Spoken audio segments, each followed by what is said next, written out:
Hi friends, അസ്സലാമലൈക്കും. അപ്പോൾ ഞാനിന്ന് ജിഞ്ചർ ഗാർലിക് പേസ്റ്റാണ് ഉണ്ടാക്കി കാണിക്കുന്നത്. അപ്പോൾ ഇത് കുറച്ച് കൂടുതലുള്ള അളവിൽ നമ്മൾ ഉണ്ടാക്കി ഫ്രിഡ്ജിൽ സൂക്ഷിച്ച് വെക്കുകയാണെങ്കിൽ നമുക്ക് ഓരോ റെസിപ്പി ചെയ്യുമ്പോഴും ഭയങ്കര ഈസി ആയിട്ട് തോന്നും. ഞാനിപ്പോൾ ഇവിടെ 150 ഗ്രാം ഇഞ്ചി തൊലിയൊക്കെ കളഞ്ഞ് ചെറിയ കഷ്ണങ്ങളാക്കിയിട്ട് അരക്കാനുള്ള എളുപ്പത്തിന് വേണ്ടിയിട്ട് അങ്ങനെ കട്ട് ചെയ്ത് വെച്ചിട്ടുണ്ട്. അതേ അളവിൽ തന്നെ വെളുത്തുള്ളി എടുത്തിട്ടുണ്ട്, 150 ഗ്രാം തന്നെ. ഇനി നമുക്ക് ആദ്യം ഇഞ്ചി ഒന്ന് അരച്ചെടുക്കാം.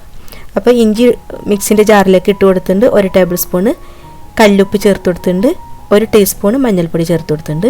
ഇനി നമുക്കിതൊന്ന് ഗ്രൈൻഡ് ചെയ്തിട്ട് കൊണ്ടുവരാം. ഇപ്പോൾ അത് ഗ്രൈൻഡ് ചെയ്തിട്ടുണ്ട്. അപ്പോൾ അത് ഒറ്റ പ്രാവശ്യം കൊണ്ടൊന്നും അരഞ്ഞ് കിട്ടൂല, 3 പ്രാവശ്യം ഇട്ടിട്ട് അരക്കണം. ഇടയ്ക്കൊന്ന് ഇതുപോലെ തന്നെ ഇളക്കി കൊടുക്കുക. ഇനി ഇതിലേക്ക് 2 ടേബിൾ സ്പൂണ് ഓയിൽ ഒഴിച്ചു കൊടുക്കുക. വെളിച്ചെണ്ണ ചേർത്ത് കൊടുക്കരുത്. എന്നിട്ട് ഇത് നന്നായിട്ട് പേസ്റ്റ് പോലെ അരച്ചെടുക്കുക. അപ്പോൾ ഇത് രണ്ടും ഞാൻ ഒന്നിച്ചിട്ടിട്ടല്ല പേസ്റ്റ് ആക്കിയിട്ട് എടുക്കുന്നത്, രണ്ടും സെപ്പറേറ്റ് ആക്കി എടുത്ത് വെക്കുന്നത്. ചില റെസിപ്പികളിൽ ഇഞ്ചി ചേർക്കാതെ വെളുത്തുള്ളി ചേർക്കണമൊക്കെ ഉണ്ടാവും. അപ്പോൾ അതിനും കൂടി ഒന്ന് എളുപ്പമാവുമല്ലോ എന്ന് വിചാരിച്ചാണ് വേറെ വേറെ പേസ്റ്റ് ആക്കിയിട്ട് വെക്കുന്നത്. ഇപ്പോൾ അത് നന്നായിട്ട് പേസ്റ്റ് ആക്കി എടുത്തിട്ടുണ്ട്. ഇതൊരു ഗ്ലാസ് ബോട്ടിലേക്കാണ് ഞാൻ ആക്കുന്നത്, പ്ലാസ്റ്റിക് ബോട്ടിൽ ആക്കി വെക്കരുത് കേട്ടോ. ഇനി നമുക്കിത് ഫ്രിഡ്ജിലോട്ട് മാറ്റാം.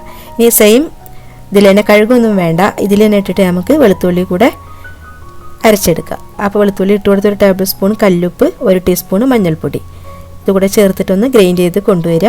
അപ്പോൾ ഇഞ്ചി പോലെ തന്നെയാണ്, ഒറ്റയടിക്കൊന്നും അരഞ്ഞ് കിട്ടൂല. 3 പ്രാവശ്യം ഇട്ടിട്ട് തന്നെ അങ്ങനെ ഒന്ന് ഗ്രൈൻഡ് ചെയ്തിട്ട് എടുക്കുക.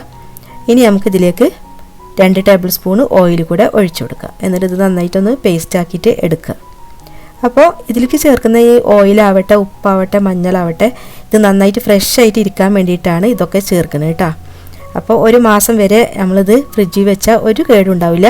പറ്റുന്നുണ്ടെങ്കിൽ ഇത് 2 ബോട്ടിലാക്കി വെക്കുകയാണെങ്കിൽ എപ്പോഴും ഓപ്പൺ ചെയ്തിട്ട് നമ്മൾ സ്പൂണിട്ട് ഇളക്കുക ഒന്നും ഉണ്ടാവില്ലല്ലോ. അപ്പോൾ അങ്ങനെ ചെയ്യുകയാണെങ്കിൽ കൂടുതൽ നല്ലത്. ഞാനിപ്പോൾ അങ്ങനെ ചെയ്തിട്ടുണ്ട് കുറച്ച്. അപ്പോൾ അത് നന്നായിട്ട് അരച്ചെടുത്തിട്ടുണ്ട്. ഇനി നമുക്ക് ഇതും ഒരു ബോട്ടിലേക്ക് ആക്കി വെക്കാം.